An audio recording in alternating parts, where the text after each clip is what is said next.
তো আজকে প্রচুর বৃষ্টি হচ্ছে ঢাকা শহরে, দেখতে পাচ্ছেন। তো এটা হলো ফুলের দোকান। প্রচুর বৃষ্টি, এত পরিমাণ বৃষ্টি যে মানুষ চলাফেরাই করতে পারছে না। আমরা যদি একটু ওদিকে লক্ষ্য করি, প্রচুর বৃষ্টি।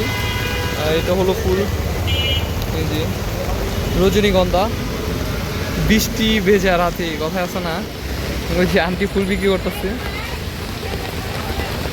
মানে কি একটা অবস্থা, মানে এত পরিমাণ বৃষ্টি হয়ে যাচ্ছে বলার কোনো ভাষা নাই। অনেকে বৃষ্টিতে ভিজছে, ওই যে ওদিকে যদি দেখাই, ওই আপুরা, ওই যে ওদিকে আপুরা বৃষ্টিতে ভিজছে।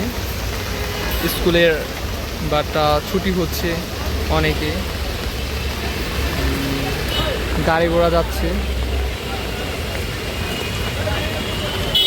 তো দেখো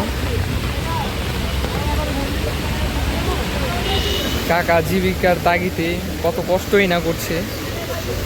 ওখানে হলো যাত্রী, আর ওখানে বাটটা অনেকে ঢাকা শহরে যারা দেখা গেল খোলামেলা ওরকম পরিবেশ পায় না বৃষ্টিতে ভেজার জন্য, অনেকে পাচ্ছে, তারা বৃষ্টিতে ভিজছে। মানে এক সৌন্দর্য অন্যরকম দেখা যায়। ওই দেখেন,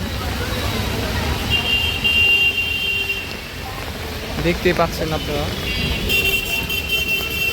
আমি তো ভাই পুরো মাইনকা চিপের ভিতরে পড়ে গেলাম গা, মানে এই জায়গায় দাঁড়ায়ও।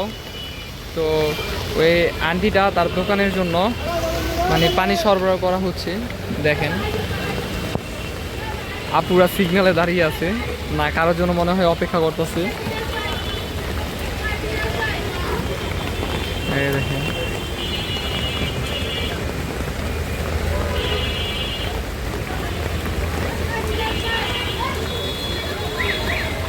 এই যে একটা আপু আসতেছে,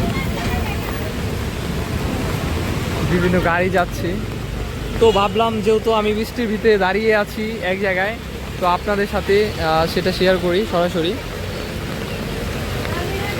যার কারণে আপনাদের সাথে সরাসরি আমি মানে চলে আসলাম। দেখেন আপনারা সবাই কমেন্টে মতামত করবেন, আপনারা যে মতামত, সেই মতামতটা আমাকে করবেন, জানাবেন।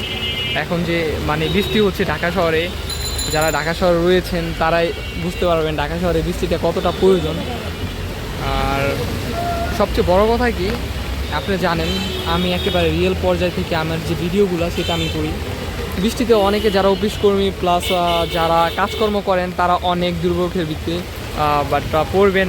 আমার জানা মতে জীবিকার তাগিদে অনেকে কষ্ট করতে হয় বৃষ্টিতে ভিজে, বিশেষ করে সেটা খুব মুশকিল হয়ে যায়। যেমন এই যে আপু জায়গা দিচ্ছে, তো চাচাটা খুব কষ্ট করে রিক্সা চালিয়ে জীবিকার তাগিদে তারা নিয়ে যাচ্ছে একজন আগে একজনকে। তো মানুষ থাকার কারণে হয়তো আমি কথা তেমন গুছিয়ে বলতে পারতাছি না, আপনারা তো বাটটা বুঝতে পেরেছেন। আমি যতটুকু সম্ভব চেষ্টা করেছি। কথায় আছে না, মানুষের সামনে কথা, সঠিক কথা বললেও পেঁচিয়ে যায়।